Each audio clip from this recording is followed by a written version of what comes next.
A Coruña, cidade que sobre os mares ergue a cabeza altiva, como escribiu Curros Enríquez, tivo un papel destacado no Rexurdimento galego, un movemento de recuperación da nosa lingua, literatura e cultura, que tivo lugar no século XIX, logo do silencio dos séculos oscuros.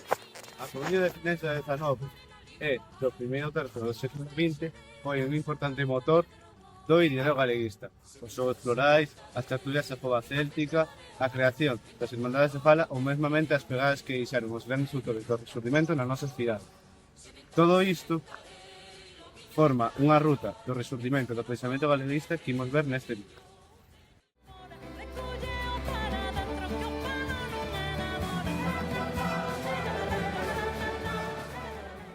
Os primeiros xogos florais celebrados o 2 de xullo de 1861 aquí no Teatro Principal ou Teatro Rosalía localizado na rúa Rego de Auga marcaron o inicio do rexurdimento da literatura galega e foron organizados por Juana de Vega e Benito Ficente.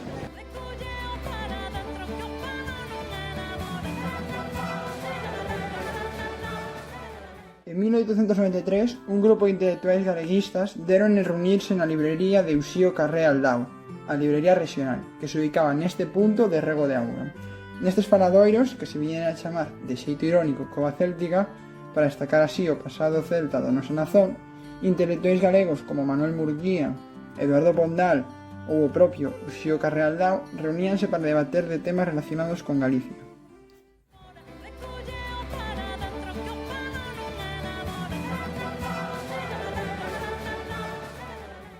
A Real Academia Galega constitúese o 30 de setembro de 1906, presidida por Manuel Murguía e con 40 membros. A súa primeira sede oficial localízase no número 38 da rúa Rego de Auga. Ademais, compartía sede coas Irmandades de Fala ata 1916. En 1978 trasládase a este edificio na rúa Tabernas, a antiga casa de Emilia Pardo Bazán.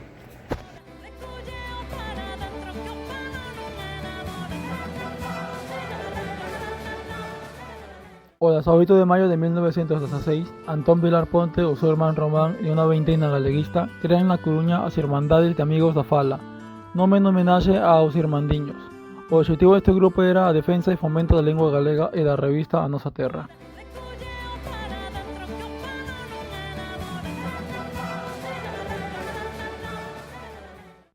A relación de Curros Enríquez coa Coruña foi sempre moi especial, posto que será nesta cidade, aquí no Palacio de Xustiza, onde logrará a súa absolución no pleito que lle interpuxo a Igrexa pola súa obra Aires da miña terra.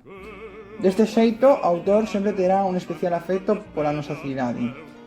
Ademais, como dato curioso, a filla do seu abogado, Luciano Puga, adicaralle o poema Adiós a Mariquiña.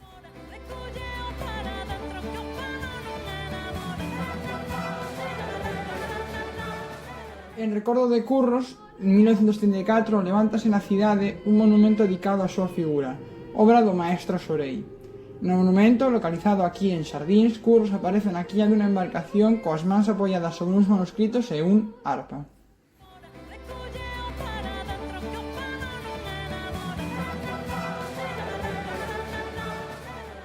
En 1925, o Círculo de Artesanos encargoulle a Fernando Cortés Mujía un busto de mármore do Barbo, para situarlo abaixo un rumoroso piñeiro manso aquí nos Xardíns de Méndez Núñez.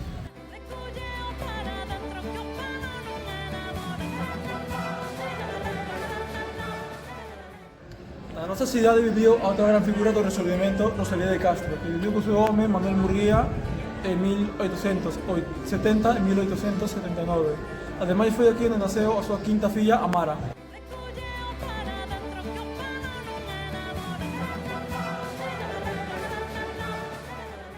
Tras a morte de Curros, os seus restos trasládanse dende Habana ata esta cidade, sendo soterrado no cemiterio de Santo Amaro. Compre engadir que, segundo as crónicas da época, o seu enterro foi un verdadeiro acto multitudinario, reunindo a máis de 40.000 persoas para darlle a Curros o seu último adeus. Tamén en Santo Amaro descansan os restos do bate galego por excelencia, Eduardo Pondal. Como deixou escrito o poeta, sepultádeme na Coruña nesta garrida cidade que mil belezas aducia. Por último, en Santo Amaro atópanse os restos do marido de Rosalía, insigne galeguista e membro fundador da Real Academia Galega, Manuel Murguía.